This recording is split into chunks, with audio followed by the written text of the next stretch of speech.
બહુ વખત પહેલાં એક માણસ હતો, એ જુનિયર પોલિટિશિયન તરીકે જ પંકાયેલો, કારણ કે નાનો હતો, હજી એન્ટર થયેલો અને જુનિયર તરીકે ઓળખાય. એ જ નામનો કોઈ સિનિયર પણ હતો, પણ લોકો આને એ જ નામનો સેમ ટુ સેમ વ્યક્તિ આવે એટલે જુનિયર. હવે ઓલો જીવે ને ત્યાં સુધી આ કાયમ માટે જુનિયર રહેવાનો, કારણ કે ઓલો ઊભો છે. એટલે આ તો જોન સિનિયર હોય એટલે જોન જુનિયર જ ગણાય. હવે આ માણસે કાયમ જુનિયરનો ટેગ લાગે એટલે માણસ આગળ કઈ રીતે આવે? એ ટેગ જ એવો છે. એટલે એને વિચાર આવ્યો કે શું કરવું. એમાં એકવાર એ પ્રવાસમાં હતો, દરિયામાંથી ચાંચિયાઓ જે હોય ત્યાંના એને ઉપાડ્યો. એ પાયરેટ્સ બધા હતા, એ લોકો ત્યાંથી ઉપાડ્યો અને એને ઉપાડીને લઈ ગયા કિડનેપ કરીને. અને પછી એની પાર્ટી જે હતી, એના ઘરના હતા, બધા પર ચિઠ્ઠીઓ મોકલી, મેસેજ મોકલ્યા કે તમે મને આટલા ટેનેલ ચાંદી આપો. એ ટેનેલ એનું ત્યાંનું એક માપ હતું, equivalent two today 625 kg of silver, 625 kilo ચાંદી. 80-85 હજારના ભાવ લેખે તમે ગણો કેટલા કરોડની થાય.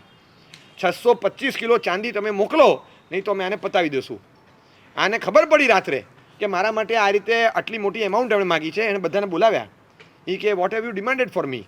તમે શું ડિમાન્ડ મોકલી? તો કે 625 કિલો આટલી ચાંદી તો ન થાય, આટલું ના થાય, તમે ઇન્ક્રીઝ કરો અને 15,000 કિલો ચાંદી કરી નાખો. તો કે કેટલી? કે 15,000 કિલો ચાંદી કરો. કરો તમે કહું છું આટલી કરો, આટલામાં કંઈ ન થાય. પેલા વિચારમાં પડ્યા કે ઘણીવાર આવા અનુભવ થયા છે. અમે તો ઘણીવાર કોઈને કિડનેપ કરીએ, પછી રેન્સમ મની માગીએ એટલે પેલો નેગોશિએટ કરે, છેલ્લે આમ તેમ કરીને છેલ્લે પછી કોઈ કન્ક્લુઝન પર આવતા હોઈએ જ. એટલે અમે થોડીક નેગોશિએશનની જગ્યા રાખીને માગેલું કે નેગોશિએટ કરશે તો 10% ઘટાડશું. આ ભાઈ વધારવાનું કે તમે 15,000 કિલો ચાંદી માગો. 15,000 કિલો એટલે પેલો તો વિચારમાં પડી ગયો કે તમે 15 ટન ચાંદી, તો કે તમે માગો, ડિમાન્ડ કરો. તો કે આપી શકશે? તો કે તમારે વિચારવાનું છે, એ તમારે તમારે માગવાનું છે, માગો. હવે એને જોતો છે માણસ કરશે.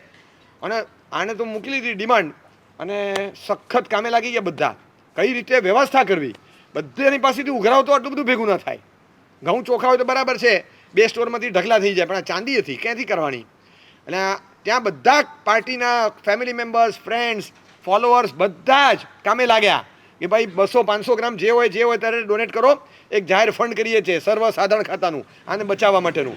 હવે બીજું કંઈ છે નહીં, સેવિયર ફંડ જલ્દી નાખો, કંઈક તમારું કોન્ટ્રીબ્યુશન આપો. બધાએ ચાલુ કર્યું અને અહીંયા તો ચર્ચા ચાલી, આખા ગામમાં ચર્ચા ચાલી. શું કહેવાય યાર આ માણસ, જોન ધ જુનિયર ગજબ માણસ છે, ગજબ કહેવાય. એને બચાવવા માટે આટલા બધા કિલો ચાંદી લોકો આપે છે. આમાં સ્ટફ કેવો હશે તમે વિચાર કરો ખાલી કે કેવો સ્ટફવાળો માણસ હશે. એક માણસને બચાવવા આટલા બધા પૈસા લોકો જો નાખવા તૈયાર થતા હોય, એના પાર્ટીના લોકો, પાર્ટી ફંડ પોતે અંદર કોન્ટ્રીબ્યુટ થાય, આખું બધું અંદર આવે છે. ફ્રેન્ડ્સ, ફેમિલી મેમ્બર્સ, ફોલોઅર્સ, એના આજુબાજુવાળા નેબર્સ બધા અંદર ઉતરી પડ્યા છે કે આને ગમે તે કહીને આપણે, હું મારું યોગદાન થાય 100-200 ગ્રામ પણ મારાથી થાય એટલું આપીશ. ગજબ કહેવાય.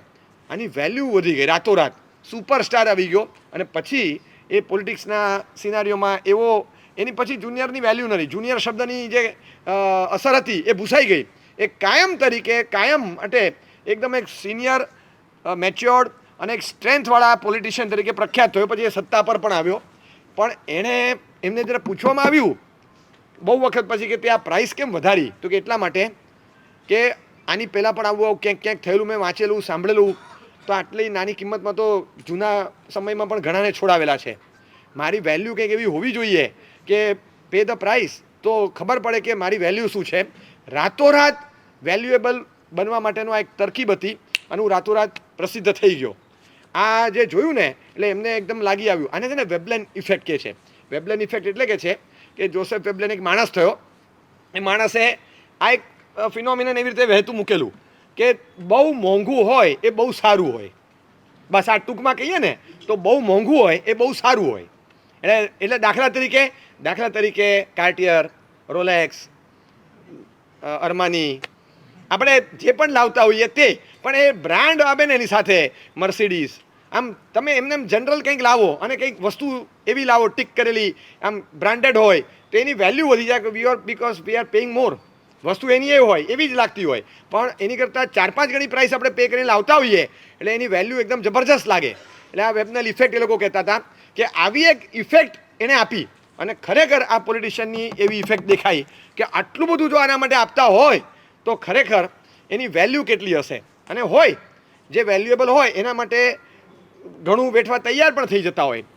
ગમે એટલું વેઠવું પડે તો તૈયારી પણ રાખવી પડે, કારણ કે વેલ્યુએબલ હોય તો ગમે એટલું આપવું પડે તો ધરી દેવું પડે, એ આપવાની તૈયારી હોય, પણ provided it should be valuable તો હોય. આપણું બૂટ ચોરાઈ ગયું હોય, કોઈ આપણા ઘરમાંથી બૂટ ઉપાડી જાય અને પછી કહે કે તમે 10 ગ્રામ સોનાનો સિક્કો આપો, એ તો આ બૂટ નહીં આપું પાછા, તો આપણે શું કરીએ? આ તો નહીં આપતો, મારે નથી જ જોતા, મારે નવા લાવવાના હતા, લઈ જા, અને તને જો પેર જોતી હોય તો બીજું પણ લઈ જા, તને ગિફ્ટ આપું, મારે એક કામ નહીં લાગે, તને પણ એક કામ નહીં લાગે, એ તો 2 લઈ જા તો તારું તો કામ થાય. આપણે આરામથી આપી દઈએ. આપણે મૂર્ખ થોડા છીએ કે ચોરાયેલા બૂટ માટે થઈને પણ કોઈ છોકરાને ઉપાડી જાય તો આપણું કોઈ મેમરીવાળું ખાસ આલ્બમ હોય એ ઉપાડી જાય, આપણી ઘણી બધી અંદર મેમરી સ્ટોર થયેલી હોય એવું આપણું મોબાઈલ કોઈ ક્યાંક ગુમ થઈ ગયો અને આપણને ખબર પડે કે આની પાસે છે, ગમે તે કહીને આપણે છોડાવીએ, કારણ કે એ વસ્તુ જોઈએ છે, વી વોન્ટ ઇટ, કારણ કે આમાં ઘણું બધું કિંમતી વસ્તુ છે જે મારો ડેટા જાય કે મારી મેમરીઝ જાય એવું મારે ઈચ્છતો નથી. તો એ માટે આઈ શેલ પે એની પ્રાઇસ, હું કંઈ પણ આપી દઈશ, બિકોઝ મને માટે એની કિંમત, એની વેલ્યુ છે.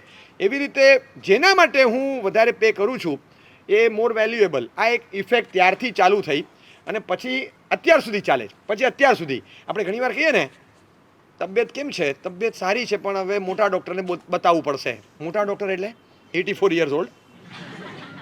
મોટા ડૉક્ટરની વ્યાખ્યા શું? જેની કન્સલ્ટિંગ ફી વધારે એ મોટા ડૉક્ટર, બરાબર છે? કે તમારે કેમ ચાલે છે? ઓલું જમીનનો કેસ હતો, પતી ગયો, ભાઈ સાથે ચાલતો હતો, ના, હવે મોટા વકીલ રોકવાના છે. મોટા વકીલ એટલે 70 યર્સ, જેની ફી વધારે હોય, જે રિટર્નિંગ ફી પણ એટલી હોય ને કે આખો કેસ લડે ને એટલી તો રિટર્નિંગ ફી હોય એની ખાલી, એ મોટા વકીલ. એટલે આપણે એવા વકીલ રોક્યા છે. આપણે કઈ સ્કૂલમાં છોકરાને ભણવા મૂકો છે? જો સારી ને કોઈ વ્યવસ્થિત મોટી સ્કૂલ હોય ને એમાં મૂકો. મોટી સ્કૂલ એટલે 6 માળની 8 માળની, બહુ લાંબી પહોળી એવું નહીં, જેની ફી જોરદાર હોય, 2.5 લાખની 1.5 લાખની એવી ફીવાળી એવી સ્કૂલમાં મૂકીએ કે મોટી સ્કૂલમાં મૂક્યા કહેવાય. એટલે આ બહુ મોટો માણસ છે. અમારા એરિયાના આ જે 2-4 મોટા માણસો ગણાય એમાંનો આ એક. એટલે કઈ રીતે મોટા? આમ મોટા છે, ઉંમરમાં મોટા છે, તો કે ના, એ વજનમાં નહીં પણ ખિસ્સામાંથી કાઢીને વજન જે મૂકે ને એમાં મોટા છે. એટલે એક ત્યારથી એક છાપ પડી ગઈ કે પૈસાના આધાર પર ઇફેક્ટ વેલ્યુએબલની, મોટાઈની એવી મળે છે. અને એ બધે તમને જોવા મળે. જ્યારે ઓક્શન થયું હોય ને આઈપીએલનું, ત્યારે સૌથી પહેલાં એકદમ હાઈ પ્રાઇસમાં જે ગયા હોય એ બધા બહુ વેલ્યુએબલ ગણાય કે જબરજસ્ત લાગે છે આ પ્લેયર, અને ઘણાને ખબર ન પડતી હોય ને તોય 15 કરોડમાં લઈ લે, એટલા માટે કે આને ગયા વખતે 12 કરોડમાં તો કોકે લીધેલો હતો, આપણે 15માં તો લેવાય. એની બહારની બેઝ પ્રાઇસ હતી કે નહીં પહેલાં કોણ નક્કી કરશે? અને તમે ટોટલ મારો ને at the end of the season total મારો તો લગભગ તમને 15-15, 20-20 લાખે એક વિકેટ અને 15-15, 20-20 લાખે એક રન પડે. એટલા જ રન કર્યા હોય ને એટલી જ વિકેટ લીધી હોય, અને પછી ખબર પડે કે આ તો બહુ મોંઘું થઈ ગયું ભાઈ, એક વિકેટના 15 લાખ ને એક રનના આવા 1.5 લાખ 2 લાખ ચૂકવવા પડે, આ બહુ મોંઘું પડે, આ આટલો બધો ભાવ ના ચાલે. પણ ત્યારે તો મનમાં આવે તો લઈ લીધું હોય, અને ત્યારે ખબર ના પડે. 20 કરોડ 25 કરોડમાં કોઈ ગયા હોય ને ઓપ્શનમાં, ત્યારે થાય કે 20-25 કરોડ ઓફિશિયલ ઓપ્શન પ્રાઇસ, અને એમાં કોઈ બોલર ગયા હોય કે આટલો કેવું, એક તો જેટલા એકદમ હાઈ પ્રાઇસમાં ગયા એ બધા બોલરો ગયા, તમે જોજો. અને બેટ્સમેન ડોમિનેટેડ ગેમ છે આખી ટોટલી, ધુલાઈ તો બોલરોની જ થાય, અને ડોમિનેશન ટોટલી બેટ્સમેનનું. એના માટે કોઈ રેગ્યુલેશન નથી. તારે એક ઓવરમાં 2 થી વધારે બાઉન્સર નહીં નાખવાના, તો કે તારે નિયમ ખરો કે એક ઓવરમાં 2 થી વધારે 6 નહીં મારવાની? તો કે ના, મારા માટે એવો નિયમ કે એક બોલમાં 1 થી વધારે 6 નહીં મારવાની, બસ એટલો જ નિયમ. મારે કોઈ નિયમ નહીં, એના માટે કોઈ નિયમ નહીં. તું રાઇટી હોય તો લેફ્ટી થઈને નહીં રમવાનું, એવો નિયમ ખરો? લેફ્ટી હોય તો લેફ્ટીમાં જ રમવાનું, રાઇટી થઈને નહીં રમવાનું, એવો નિયમ ખરો? તો કે ના, હું ઊંધો ચત્તો રામદેવ બાબા થઈને રમું, ગમે તે રમું, હું ગમે તે, હું યોગાસન કરું, હું પદ્માસન કરું, હું શબાસન કરું, હું જે કરું તે ગમે તે રીતે રમીશ. પણ અને આપણને ખબર પણ ન પડે કે ખરેખર એ બેઝબોલ રમે છે, બાસ્કેટબોલ રમે છે કે ફૂટબોલ રમે છે કે ક્રિકેટ રમે છે, કાંઈ ખબર ન પડે. ગમે તે બોલમાં ગમે તે રીતે રમે, અને ટોટલ બેટ્સમેન ડોમિનેટેડ. અને છતાં ઓક્શન વખતે બોલબાલા લગભગ બોલરોની રહી, લગભગ 20-25 કરોડ રૂપિયા કોઈ બેટ્સમેન માટે નથી આપતા. અને બેટ્સમેન બોલર હોવાની સાથે સાથે બેટ્સમેન હોય તો એને પાછળ લઈ લેવાના, હા, એને ઉપાડી લેવાના. એના માટે અમે તમને આપશું અને તમારી ટીમને આપશું, પણ અમે તમને લઈ લેશું. અને એવા ઉપાડ્યા હોય, હવે અત્યારે તો આપણને કેવું લાગે કે વજન લાગે કે આ ભાઈને ઉપાડે આપે એવું લાગે. એટલે ઘણીવાર આપણને ખબર ન પડે. હસતા હસતા મુકેશભાઈ કહેતા હશે કે મેં બેનને શોપિંગ કરવા આપ્યું હતું, તો આ હાર્દિકભાઈ ક્યાં લઈ આવ્યા?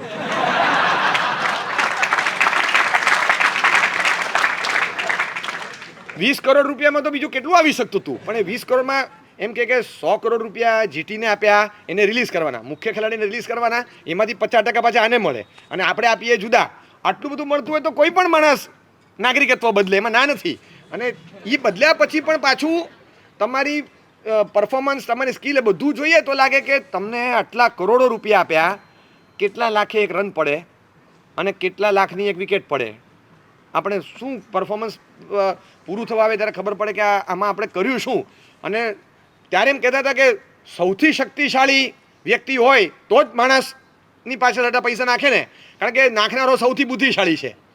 નાખનારો જો સૌથી બુદ્ધિશાળી હોય અને સૌથી શક્તિશાળી હોય, એ આટલી રકમ, મોટી રકમ એકની પાછળ નાખતો હોય, એ આખી ટુર્નામેન્ટનો સૌથી શક્તિશાળી હોવો જોઈએ. અને છે એવો કયો માણસ હોય કે જે એક જ 2 ટીમનું બગાડે? છે કેવો બોલો?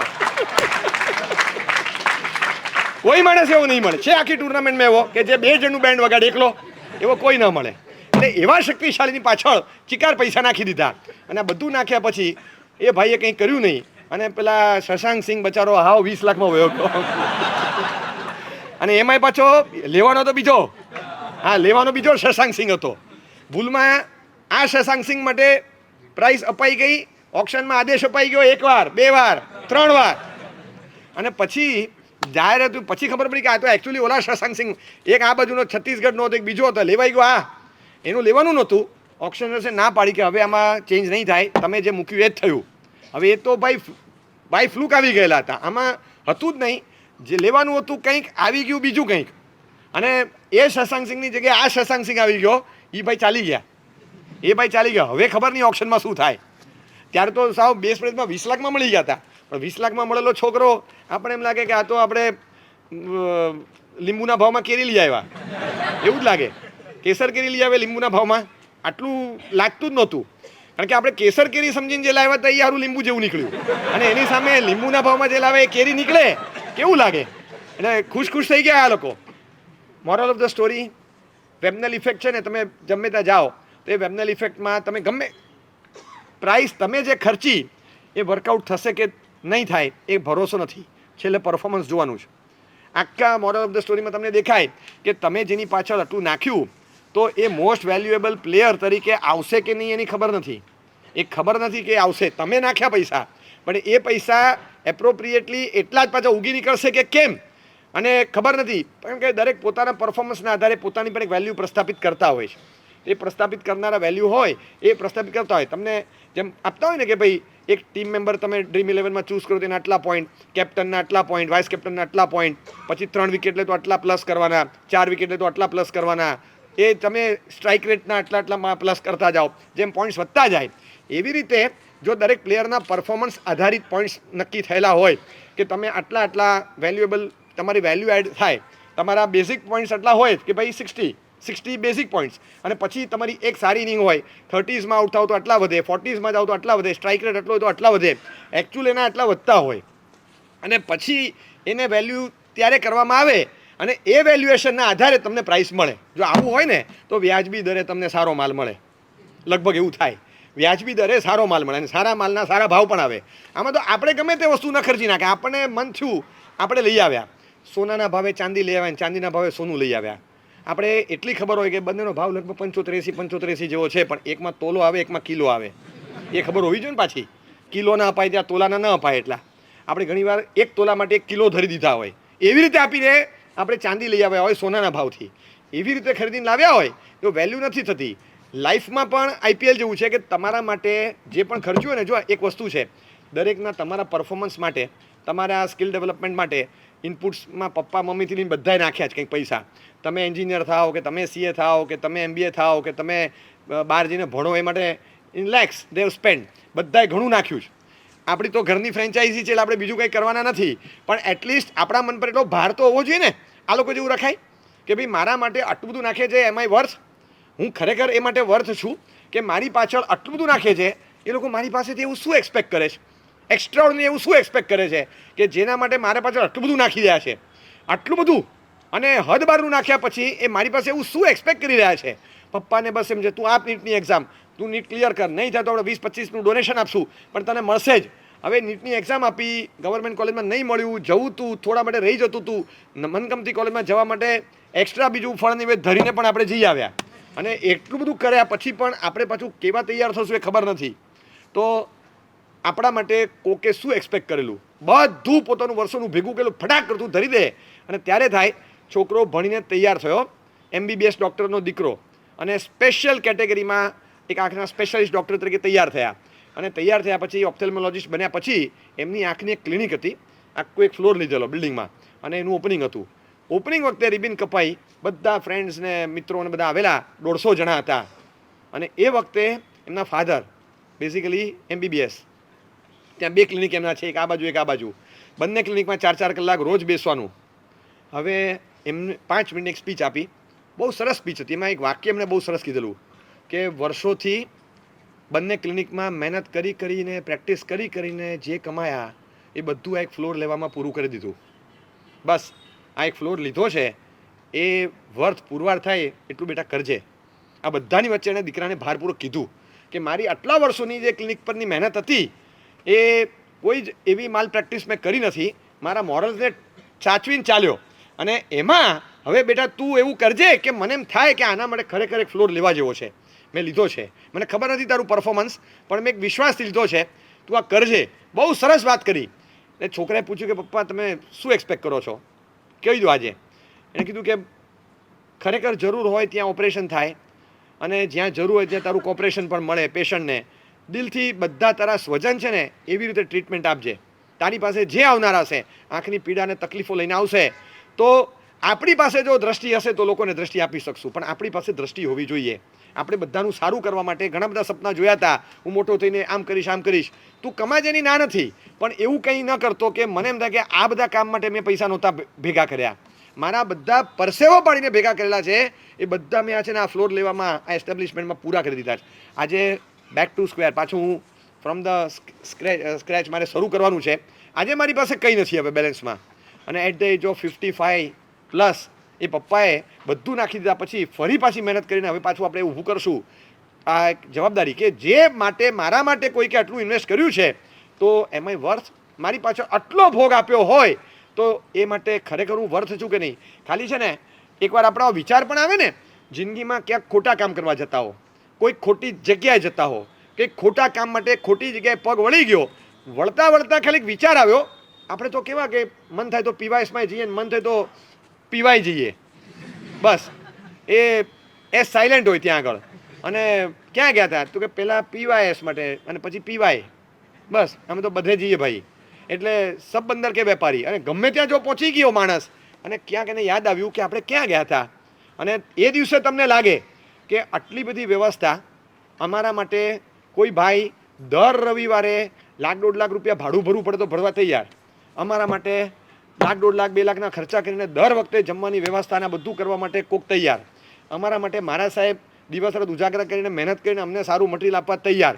એ 4 કિલોમીટર દૂર હોય તો ચાલીને આવશે ને પાછા 4 કિલોમીટર ચાલીને જશે. વ્યવસ્થાના ભાગરૂપે બીજા બધા કાર્યકર્તાઓ એ પણ બધા સવારના પોરમાં આવી જાય ને સાંજ સુધી ખડે પગે ઊભા રહે. આ બધું કરે છે કારણ કે અમારા જીવનમાં કંઈક સારું પરિવર્તન આવે. આટલું બધું ઇનપુટ મોનિટરી ટર્મ્સમાં પણ કહો અને શ્રમની દ્રષ્ટિએ પણ કહો, તો આટલું બધું ફાઇનાન્સ એન્ડ લેબર બધું જો નખાતું હોય અને એ મારા માટે હોય અને હું એટેન્ડ કરું છું, એમાંય વર્થ, ઇઝ ઇટ વર્થ કે મારા માટે આટલું નખાય છે, હું પણ એક ભાગ છું આનો, તો મારા માટે આટલું જો નખતું હોય તો નાખતા હોય કોઈ, તો મારે એને વર્થ પુરવાર કરવાનું છે. આ છે ને આપણા અંદર એક બીજ પડે કે મારી પાછળ કોઈકે આટલું ઇન્વેસ્ટ કર્યું છે, આઈ ટુ પે બેક, મારે આપવાનું છે પાછું. આ રીતે જેમ કમિટમેન્ટ સાથે પ્લેયર રમતો હોય ને એ રમે છે અને કરે છે. કોઈ તમને કહેવા નહીં આવે કે તમે કદાચ કોઈ આડાવડા કામમાં રસ્તા પર દેખાઈ ગયો ને, કોઈ છોકરો સિગરેટ પીતો, રાત્રે ગમે તે કરતો, ક્યાંય દેખાઈ ગયો, ભટકાઈ ગયો, અને કોઈ આગમે જોયો કે અમે જોયા કે કોઈએ પણ જોયો, એ ભાઈ ઓ આ તમે PYSમાં આવતા હતા, શું છે ભાઈ, આ ન ચાલે, એના માટે અમે તમારી પાછળ એટલી મહેનત નથી કરતા. કોઈ તમને બધાની વચ્ચે કંઈ ખખડાવી નહીં નાખે, કારણ કે આપણે તો મારા સાહેબ છીએ, આપણે થોડા કંઈ લખનૌવાળા છીએ, આપણે થોડું કંઈ કહેવાય કોઈને બધાની વચ્ચે, આપણે કશું ના કહેવાય, ખખડાવાય નહીં. પરફોર્મન્સ જોઈને અકળામણ થાય તો પણ ગળી જવાનું, પણ બધાની વચ્ચે ઉતારી નહીં પાડવાના. એ પણ આટલી બધી જવાબદારી સાથે કોઈ આપણી પાછળ મહેનત કરે છે, આપણામાં કેટલી બધી સભાનતા આવે, કેટલી અવેરનેસ આવે કે મારી પાછળ ખૂબ સારું કંઈક યોગદાન થઈ રહ્યું છે, કોઈ ડિવાઇન ફ્રેન્ચાઇઝી મારી પાછળ કામ કરે છે, બાકી તો કોણ મારામાં ઇન્વેસ્ટ કરે આટલું બધું. ખરેખર હું તમને કહું કે we have to prove it. આપણે છે ને, આપણે કેવું છે ખબર છે કે ટેકનિકલી વી આર શશાંક સિંહ, અને આપણે પ્રૂવ કરીને બતાવવાનું છે આપણી પાછળ બેઝ પ્રાઇસ કરતાં વધારે ઇન્વેસ્ટ થયું છે. હું તો તમને ત્યાંથી સીધું કહું કે આપણે અહીંયા ભાવમાં આવ્યા ને ક્યાં હતા અને ત્યાંથી આ ગતિમાં આ ભાવમાં આવ્યા. એ એપ્લિકેશન ઘણા બધાએ આપી હતી, એમાં બધાનું રિજેક્શનમાં ગયું, આપણું એક જ સક્સેસફુલી પાસ થયું ને આપણે અહીંયા આવી ગયા, આપણે અહીંયા જન્મી ગયા, આ ભાવ મળ્યો અને આ વાતાવરણ આપણે સર્જીને મળ્યું ને, બસ એ જ આપણું તકદીર ને આપણું નસીબ છે. We are successful or not મને ખબર નથી, પણ વી કેન હોપ ફોર કે આપણે બહુ સારા એક સક્સેસફુલ જીવન માટે બહુ આશાવાદી બની શકીએ, કારણ કે આપણે એવી જગ્યાએ આવીને બેઠા છીએ. તો આપણે એવો પ્રયત્ન કરીએ કે આટલું બધું આપણી પાછળ નખાયું છે, we have to prove it. Valuable કોણ છે એ તો પછી આપણને ભવિષ્ય કહેશે, પણ જો ખરેખર મારી પાછળ જે નખાયું છે એને હું ડિસએપ્રૂવ તો નહીં થવા દઉં. એટલી જવાબદારી મારી પાછળ રહે. બસ આ એક જવાબદારી સાથે લાઈફની આઈપીએલ રમવાની શરૂઆત કરવાની. કેટલાક 5-7 મુદ્દા એવા છે જે સંદેશાઓ આ ટુર્નામેન્ટમાંથી જીવનમાં એપ્લાય કરવાના છે. સૌથી પહેલો સંદેશો એ છે, કીપ અ બ્રોડર પર્સપેક્ટિવ. બહુ છે ને વ્યાપક દ્રષ્ટિકોણથી જોવાનું. હું તમને સમજાવું, બહુ ગંભીર પ્રશ્ન છે. જે આપણા છે એ પણ ક્યારેક સામી પક્ષે વયા જાય, અને જે ખરેખર સામા પક્ષે હોય એ કોઈક વાર એકદમ આપણા થઈને વર્તે, આપણને ખબર ન પડે, તમને ખબર પણ ન પડે. ગલીની અંદર રમતા હો ને, પાછળની ને આગળની ગલીવાળા સામસામે ટીમો બિલ્ટઅપ કરીને રમતા હોય ત્યારે કેવા સામસામે તું મેમે કરતા હોય. અને પછી શિખરજી જાત્રા કરવા ગયા, ત્યાં આગળ કોઈ પરિચિત નહોતું ને બાજુની ગલીવાળો એકબીજાને મળી ગયો, એ તો અપનાવાલા, એ અપનાવાલા कैसे, એ તો સામનેવાલા. એ સામનેવાલા તો ક્રિકેટ ખેલતે તે તબ, યાત્રા કરીને ગયે તો અપનાવાલા, કારણ કે ત્યાં બીજા કોઈ હતા નહીં તો અપનાવાલા. બરાબર છે. ત્યાં તમે શિખરજી જાઓ, અમદાવાદના 2 જણા મળ્યા, બાકી કોઈ ઇન્દોરના છે, કોઈ ચેન્નાઈના છે, કોઈ પુણેના છે, કોઈ કાનપુરના છે. અરે તમે અમદાવાદથી આવ્યા બકા, તું અમદાવાદથી આવ્યો, હા મજા પડી ગઈ, ચાલ આપણે જમવા સાથે જઈએ, આપણે એની ટિકિટ ફડાવીને જમવાનું કરાવી દઈએ. એમ તો કે આપણો અમદાવાદનો વાળો છે, અમદાવાદવાળો એટલે શિખરજીમાં જ જોયો, અહીંયા તો જોયો નહોતો કોઈ દિવસ, પણ તોય આપણો. હવે જે કોઈ દિવસ આપણો નહોતો એ પણ આપણો થઈ શકે છે. જેના માટે ખુન્નસ કે દ્વેષ હોય ને, ઘણીવાર આપણે સમજી રાખવાનું કે ક્યારેક એવું બને છે કે આઈપીએલ છે ને ઇવેન્ચ્યુઅલ ઘટનાઓની પ્રતીતિ કરાવે છે. આઈપીએલ કાયમી નથી, ઓનગોઈંગ ઇવેન્ટ નથી, આ કાયમની ઘટના નથી, એક વર્ષમાં 2 મહિના પૂરતી ઘટના છે. તો એના આધારે કાયમ માટે કોઈને પોતાના કે કોઈને પારકા નહીં માની લેવાના. તમે સમજ્યા? તમને ખ્યાલ આવ્યો આમાં કંઈ? હું તમને સમજાવું. હજી બહુ સરસ 70 mm સ્માઇલ આપે, કોઈ સરસ મજાની ગિફ્ટ આપે, બાઇક પર એક લિફ્ટ આપે, એટલે આપણે પોતાના નહીં માની લેવાના બધાને. હા, આપણે ખબર ન પડે.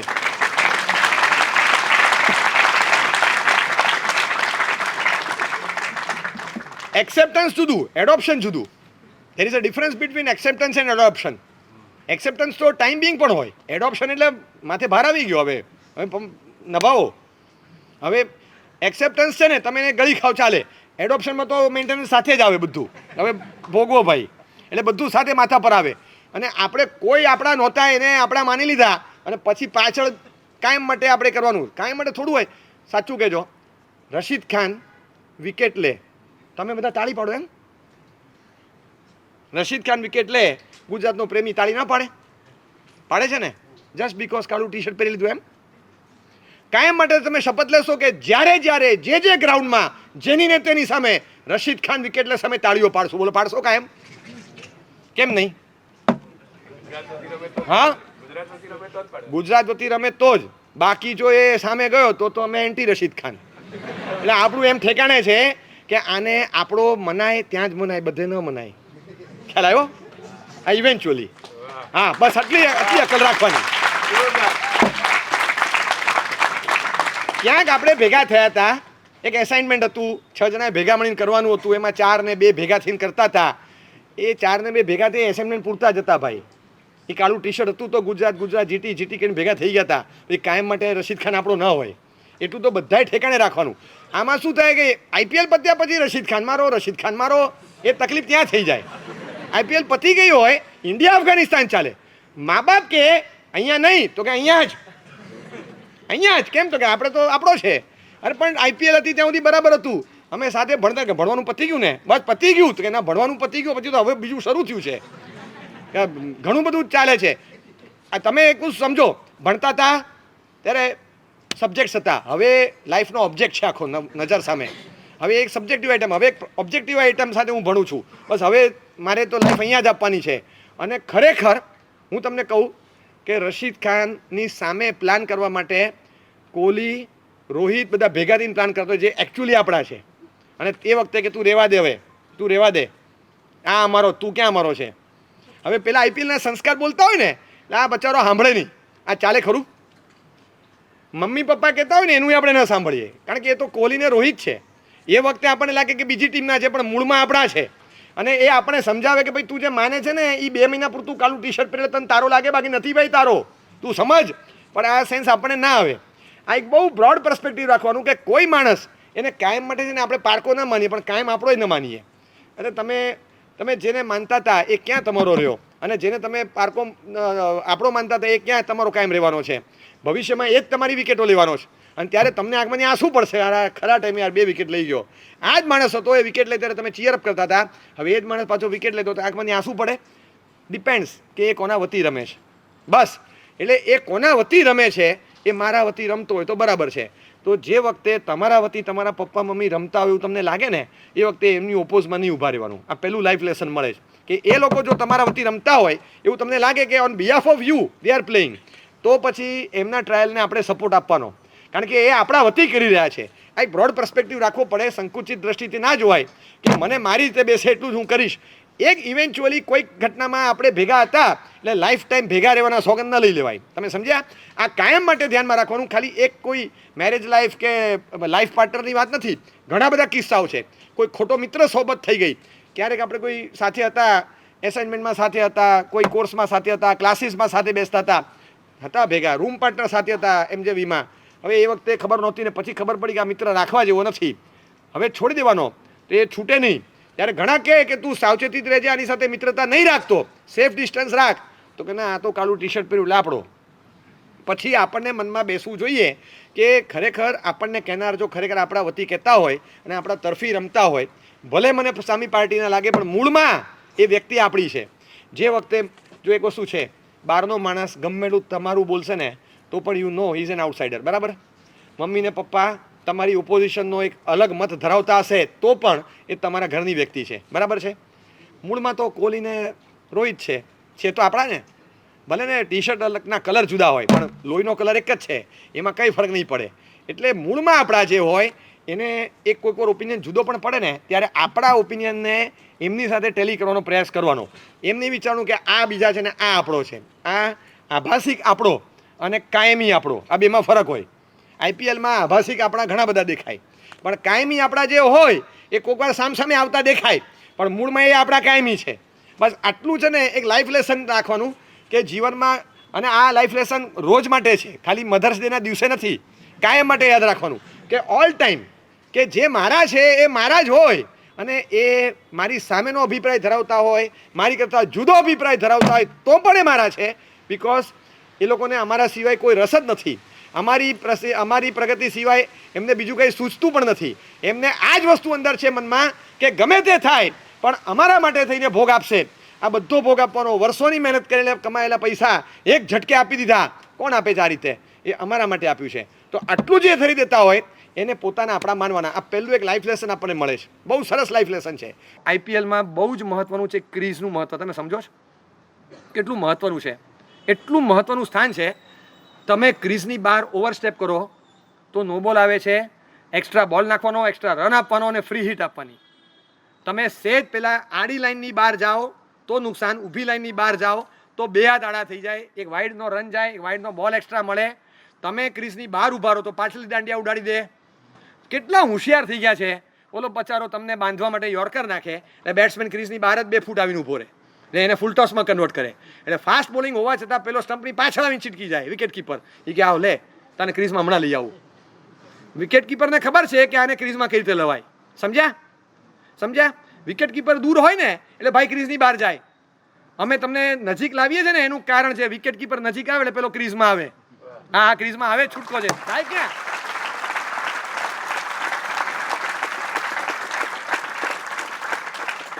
We are keeping the wicket. તમને ખબર છે ભાઈ બહાર ઉભા 1 મિનિટમાં ઉડાડી દઈએ. એટલે અમે જેવા નજીક આવીએ ને એટલે તરત પેલો ક્રીઝમાં આવે. રસ્તા પરથી ચાલતા આવીએ ને શિવનદીની 4 રસ્તા પાસે આમ ફૂંક મારતો હોય, અચાનક આમ થઈ જાય, પછી આમ ફરી જાય, મોઢા પર આમ કંઈક અચાનક શું હોય ખબર નહીં, એક હાથ આમ થઈ જાય ને આમ કરીને પછી આમ થઈ જાય. આપણને થાય કે આમ શું હાથ પાછળ લઈ લીધો, પછી આપણને થાય કે જોવું નથી, પછી આમ જોઈએ હાલું છે કોણ, એ પણ આમ જોતો હોય કે મારા સાહેબ જોઈ નથી ગયા ને. આપણે એને આમ જોતો હોય કે આ જોવે છે, અરે હમણાં નહીં, પછી એમ લાગે ને કે મારા સાહેબ આ બાજુ રોડ ક્રોસ કરીને આવે છે, ફેંકી દે હાથમાંથી. હજી તો એક જ ફૂંક મારી છે, આખી બાકી છે 20 રૂપિયાની, એમાંથી 17.5 રૂપિયા પડી ગયા. 2 પફ માર્યા હતા 1.25 રૂપિયાવાળા, 2.5 રૂપિયાનો કસ માર્યો, 17.5 ધૂળ ભેગા આમ કચડીને પગ ઘસડી નાખ્યો. અને બાજુમાંથી ગયા મથેણ મંદામી મારા સાહેબ, તમે ક્યાં રહો? સાહેબ અહીંયા જ રહું છું. સાહેબ ગોચરીનો લાભ આપશો? સાહેબ અહીંયા શિવાનંદમાં જાવ છો? તો કે હા. તમે ઓળખો? તમે પીવાયસ વાળા મારા હું આવવાનો છું સાહેબ, હમણાં પીવાયસમાં આવું છું. તું પીવાયસમાં આવે છે તો આજે વહેલો જાગી ગયો? તો હવે એને એમ થાય કે એને કઈ રીતે કેવું મારા સાહેબને કે હજુ ઊંઘવા જવાનું બાકી છે. આપણે સવારે કોઈને રસ્તામાં 6:30 જોઈએ તમને આટલો વહેલો જાગી ગયો, એકચ્યુઅલી ઊંઘવાનું બાકી હોય એનું, બરાબર છે. આ નાઇટ આઉટ વાળો હોય અને એ નાઇટ વોચમેન બચારો અહીંયા આવે, અહીંયા આવીને પછી સારું રમે. કેમ? મારા સાહેબને જોતાની સાથે ક્રીઝની બહાર નહોતો, ફૂંક મારતો તો. આમ કેમ થઈ ગયું? જેવા વિકેટ કીપર નજીક આવ્યા ભાઈ ક્રીઝમાં આવી ગયા, તરત જ આવીને ઉભા રહી ગયા. તરત વી કીપ ધ વિકેટ્સ, તરત ક્રીઝ મારે. ક્રીઝનું મહત્વ સમજો, ગમે ત્યાં ક્રીઝનું મહત્વ સમજ્યા વગર બેફામ પણ વર્તવાનું. બેફામ. તમે એક નંબર આપો, ઓલા આવી જાય, નંબર આપો, ઉબેર આવી જાય. હવે તો નંબર આપો ને બાઇક આવી જાય, ખબર છે? નંબર આપો ને બાઇક આવી જાય. હું કહું તમારામાંથી કોઈનું સેન્સ દોડે છે કે બાઇક પર પાછળ ગમે ત્યાં બેસી જવાનું? કોને નંબરો આપો છો અને કોની પાછળ બેસો છો, કંઈ વિચાર નહીં કરવાનો, કશો જ વિચાર નહીં કરવાનો. જરાક છે ને હોય તો મગજ દોડાવજો, હોય તો. હું ખાસ કહું છું કે ખરાબ ન લગાડતા, પણ તમારો બાપ પણ તમને નહીં કે, તમારો ભાઈ પણ નહીં કે આવું કોરું કટ ચોખ્ખું તમને કે કોની પાછળ તમે બેસો છો, ક્યાં તમારા નંબરો આપો છો, ક્યાં તમારી સિક્યોરિટી રહે છે. જતા રહેવાનું કોઈ પણ સાથે બાઇક પર બેસીને. એવા 20 રૂપિયા બચાવવાના હોય તો તમે મહેરબાની કરીને પગે ચાલતા જાઓ અને કાં તો જવાનું માંડવાળ કરો. એવા 20-40 રૂપિયા બચાવવા માટે કોઈ બાઇક પર બોલાવીને એકલામાં ન બેસી જવાય. આવી રીતે બાઇક પર બેસી જવાનું. તમે એક જણને કહો કે ઘરે તો અમને સેન્ડવિચ આપી જા, કે અમને ઘરે પીઝાની ડિલિવરી આપી દે, તમારો નંબર શેર થાય છે. ત્યાં આખું તમે આપો છો કોણ છે, તમે ઘર બતાવી દો કોકને કે જેને તમે એમને ઘરે ના આવવા દો. અને આ બધું તમે કરો છો, કોઈ કશું ખબર નથી પડતી એવું નથી, કંઈ કેર જ નથી લેતા, કશું જ નહીં. જેમ વર્તવું એમ વર્તવાનું. માણસ જે રીતે પોતાના ફોટા અપલોડ કરતા હોય ને, એમ વિચાર આવે કે જેટલા ફોટા અપલોડ કર્યા છે તમે જાતે એકવાર સામાયિક લઈ અને શાંતિથી તમારા ફોટા જુઓ. સામાયિક લઈને એકવાર તમારા ફોટા જાતે જુઓ અને ડુ યુ ફીલ કે ઇટ ઇઝ વર્થ કે આ ફોટા અપલોડ કરવા જેવા છે? આવા ફોટા મુકાય? આપણે એમ માનીએ કે આપણે બહુ મોટા એક્ટ્રેસ ને એક્ટર છીએ, એ લોકો મૂકે. હવે એ ટ્રેન્ડ આવી ગયો. You cannot make any difference. બધા હીરો ને હિરોઈનની કક્ષામાં છે, સ્ક્રીનની સામે જે પાડે આપણે થઈ ગયા, બસ પતી ગયું. આપણે શું માનીને ચાલીએ છીએ એવા ફોટા પાડીને મૂકવાના, પબ્લિકલી વચ્ચે મૂકે અને આવા ફોટાને કેટલી લાઇક્સ મળે ને શું જોવે ને બધા વખાણ કરે, ગમે તેવી કમેન્ટ્સ આવે. એ કમેન્ટ સેક્શન વાંચો ત્યારે થાય કે આ કોની પાછળ કોને કેવી કમેન્ટો કરી છે. ફોટા મૂક્યા હોય અમદાવાદમાં, કમેન્ટ આવે સિકંદરાબાદથી, ઠેકાણા વગરની કમેન્ટો હોય. તમને લાગે ગમે તેવી વેજ નોનવેજ ભાષા વાપરી હોય અને આપણે કંદમૂળ ખાવાવાળાનો હોઈએ અને ફોટા માંસાહાર જેવા મૂકી દીધા હોય. આપણને શરમ આવી જોઈએ. Stay in the crease. ક્રીઝમાં રહેતા શીખવાનું. આ ક્રીઝનું મહત્વ છે ને આઈપીએલમાં બહુ છે. ક્રીઝની બહાર પગ જાય દંડ થાય છે, ક્રીઝની બહાર બોલ જાય તો દંડ થાય છે, ક્રીઝની બહાર ઉભા રહો આઉટ થાય છે, ક્રીઝની અંદર બેટ ન રહે રન નથી ગણાતો, શોર્ટ રન ગણાય. ક્રીઝનું મહત્વ ડગલે ને પગલે છે. તો ક્રીઝની અંદર સ્ટે વિધિન ધ ક્રીઝ. ક્રીઝની બહાર જવાનું નહીં. ગમે ત્યાં થોડા બેસી જવાય બાઇક પર, ગમે તેમાં ફોટા અપલોડ કરી દેવાય, ગમે તેવા કપડાં પહેરીને નીકળી જવાય, ગમે તેની સાથે ગમે તેમ વર્તાય. ન હોઈ શકે. આપણે એ રીતે વર્તી શકાય નહીં. આપણા પોતાના વર્તનમાં અમુક પ્રકારની સભ્યતા, સજ્જનતા, પવિત્રતા જોઈએ કે આપણે એવા એક સારા ઘરના નબીરા છીએ, એક સારા ઘરના સંતાન છીએ. આપણને ન શોભે. આપણને જે સભ્યતાથી જે રહેવું શોભતું હોય એ શોભે. ગમે તેવા વર્તન આપણને ન શોભે. એનો મતલબ એ નથી કે આ બધા દુનિયામાં બધા કરે છે ને એ મોજ મજા કરનારને અમુક લિમિટ્સ નથી. આપણે અમુક લિમિટ્સમાં રહીને કરીએ છીએ. દરેક પ્રકારના વર્તન દરેક વ્યક્તિએ નથી કરવાના. આમાં એક વસ્તુ સિમ્પલ છે કે ઉનમેં ઓર હમ મેં કુછ ફર્ક હૈ ઓર વો રહેના ચાહીએ. એ લોકોમાં ને આપણામાં કંઈક ફરક હોય જ. બધા કરે છે.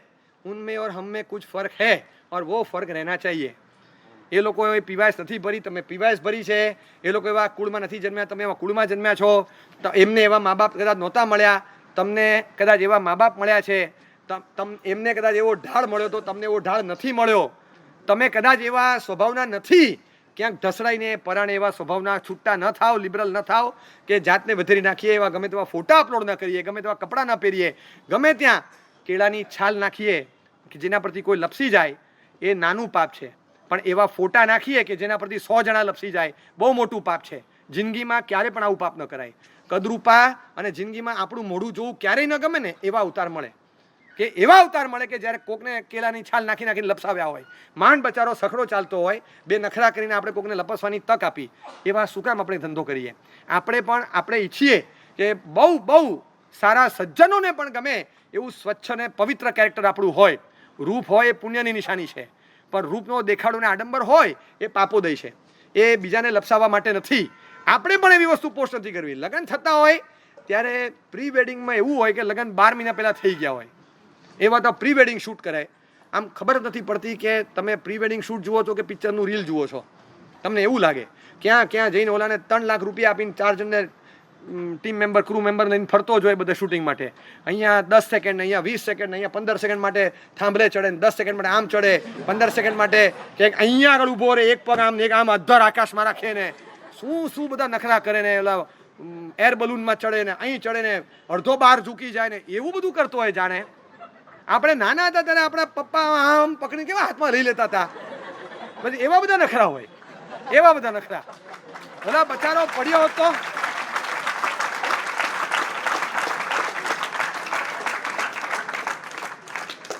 દુનિયામાં ચાલતું હશે ને ચાલવા દો.